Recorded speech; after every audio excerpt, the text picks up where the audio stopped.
नमस्कार दोस्तों, कैसे हैं आप लोग। मेरा नाम सौरभ कुमार है और मैं आप लोग को यहाँ पर लूसेंट का जनरल नॉलेज, लूसेंट का सामान्य ज्ञान पढ़ा रहा हूँ, जो कि आपका ऑब्जेक्टिव किताब है ये, जो कि एमसीक्यू बेस्ड किताब है। इस किताब से हम लोग पढ़ने जा रहे हैं polity.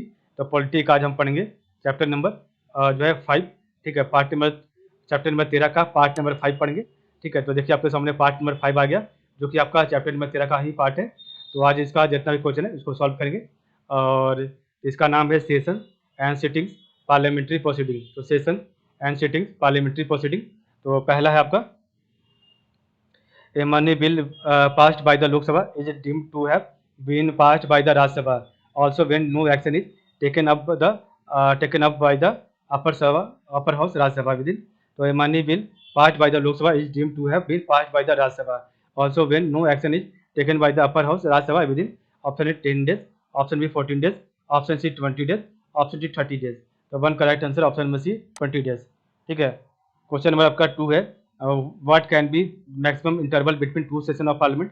So what can be maximum interval between two session of parliament? Option A 3 months, option B 4 months, option C 6 months, option D 9 months. तो टू का राइट आंसर है option number C 6 month.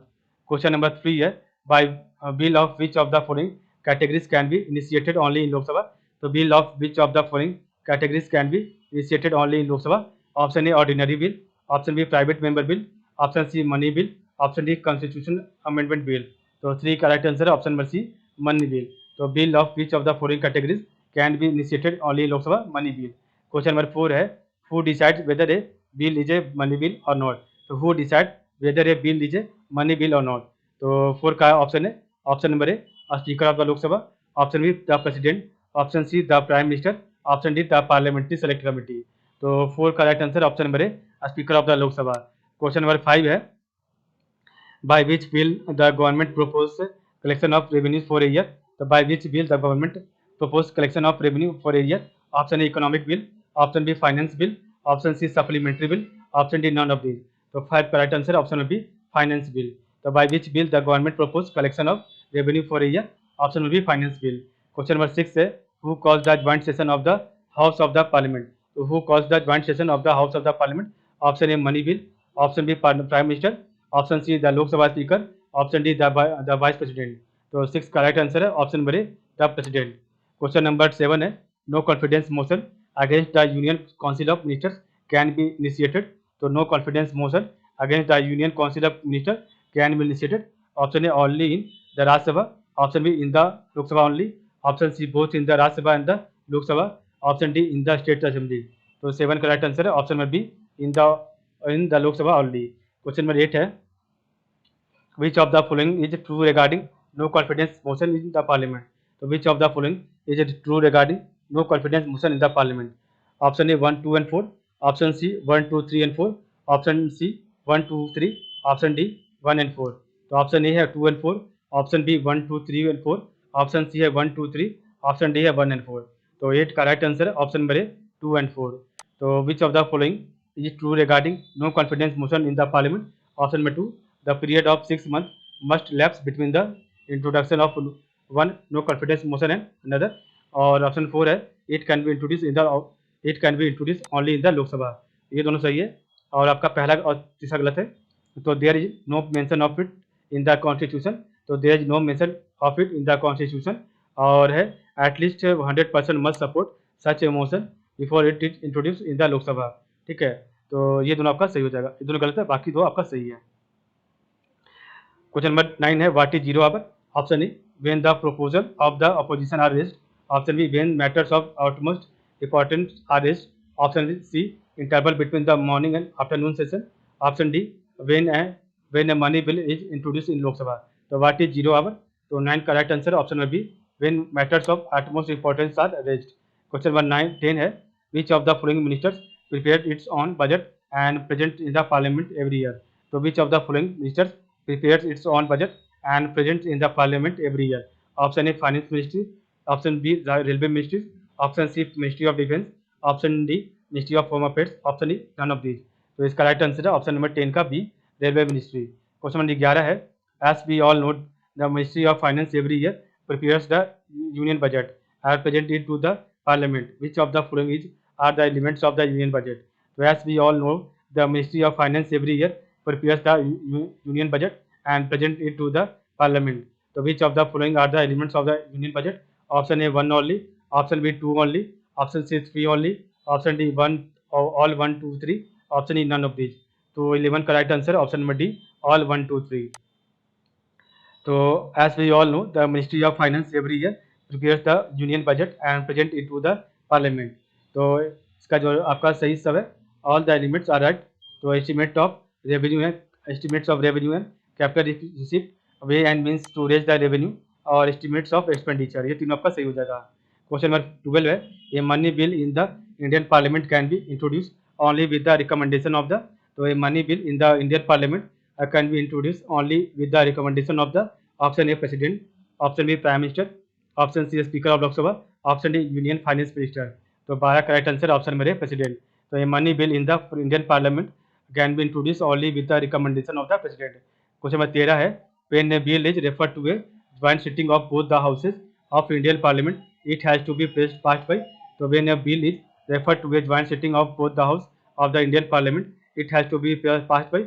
Option A simple majority of members present and voting, option B 3/4 majority of members present and voting, option C 2/3 majority of the house, option D absolute majority of the total members of the houses. तो 13 का right answer option number A simple majority of members present and voting. Question number आपका 14 है, if a money bill passed by the Lok Sabha is not return by the Rajya Sabha within 14 days then. तो if a money bill passed by the Lok Sabha is not return by the Rajya Sabha within 14 days then. Option A Lok Sabha will consider it, option B money will be rejected, option C president will summon a joint meeting of both the house to discuss it, option D the bill will be sent to the president for his signature and consent. तो 14 का right answer option number D the bill will be sent to the president for his signature and consent. ठीक है, तो if a money bill passed by the Lok Sabha is not return by the Rajya Sabha within 14 days then the bill will be sent to the president for his signature and consent. Question number 15 है, consider the following statement. तो when Lok Sabha dissolve, तो consider the following statement when Lok Sabha dissolve. तो यहाँ पर दिया आपको 3 statement. पहला statement है, a bill pending in Rajya Sabha which has not been passed by the Lok Sabha lapses. और स्टेटमेंट 2 है, a bill pending in Lok Sabha lapses. और आपका स्टेटमेंट 3 है, a bill passed by the both house but pending assent of the president of India does not lapse. तो आपका बताना which of the statement are correct. Option A 1 only, option B 1 and 2 only, option C 2 and 3 only, option D 1 2 3. तो आपका 15 का right answer है option number D 1 2 3. तो ये bill pending in Rajya Sabha which has not been passed by Lok Sabha lapses. ठीक है, bill pending in Lok Sabha lapses और a bill passed by both the house but pending assent of the president of India does not lapse. ठीक है, तो आपका दोनों house से bill pass हो गया और प्रेसिडेंट का सिर्फ जो है वहाँ पर एब्सेंट नहीं मिला, सिग्नेचर नहीं मिला, तो अभी फिर वो बिल को पास माना जाएगा. ठीक है, क्वेश्चन नंबर 16 है, consider the following statement which of the statement given are correct. तो आपको बताना है option A 1 only, option B 2 only, option C both 1 and 2, option D neither 1 not 2. तो 16 का राइट आंसर है option number C both 1 and 2. तो ये money bill can not be introduce in the council of state Rajya Sabha. तो ये money bill can not be introduce in the council of state इन राज्यसभा, ये सही है. एक the council of state Rajya Sabha can not reject a money bill और not amended. The council of state Rajya Sabha can not reject a money bill और not amended, ये भी सही है. क्वेश्चन नंबर 17 है, 0 hour in political jargon refers to.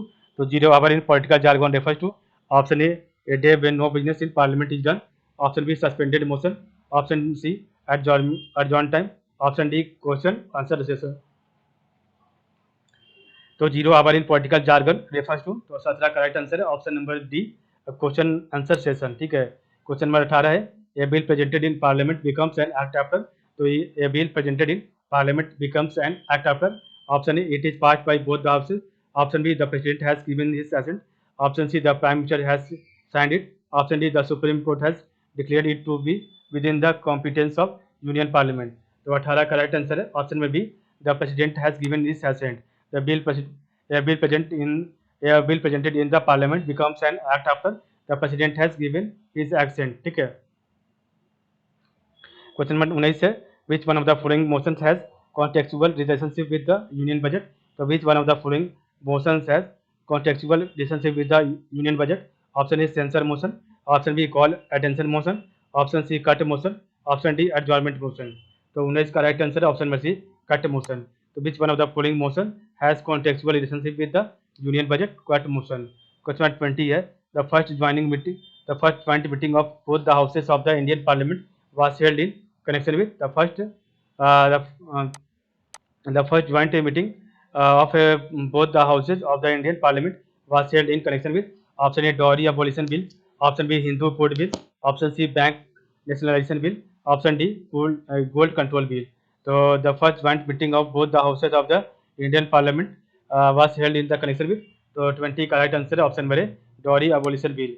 Question number 21 है votes on account permits union government to, तो votes on account permits union government to option A go for public loan, option B borrow money from the reserve bank of India, option C gift grant to in aid to state, option D withdraw money from consolidated fund of India for a specific period.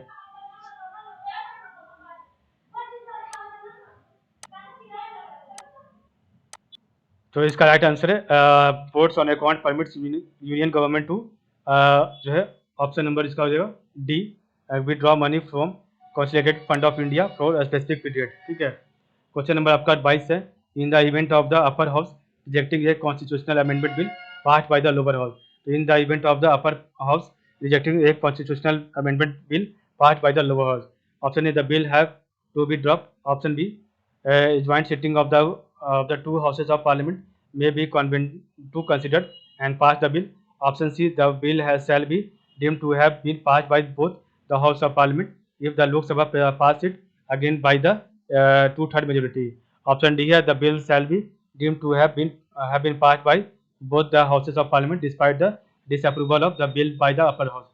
तो 22 का right answer option number A the bill have to be dropped है। ठीक है, in the event of the upper house rejecting a constitutional amendment bill pass by the lower house the bill have to be dropped. ठीक है, question number 23 है, तो इसको हम लोग जो है सेकंड पार्ट कल पढ़ेंगे। तो आज के पास इतना ही, आप लोग का बहुत बहुत धन्यवाद।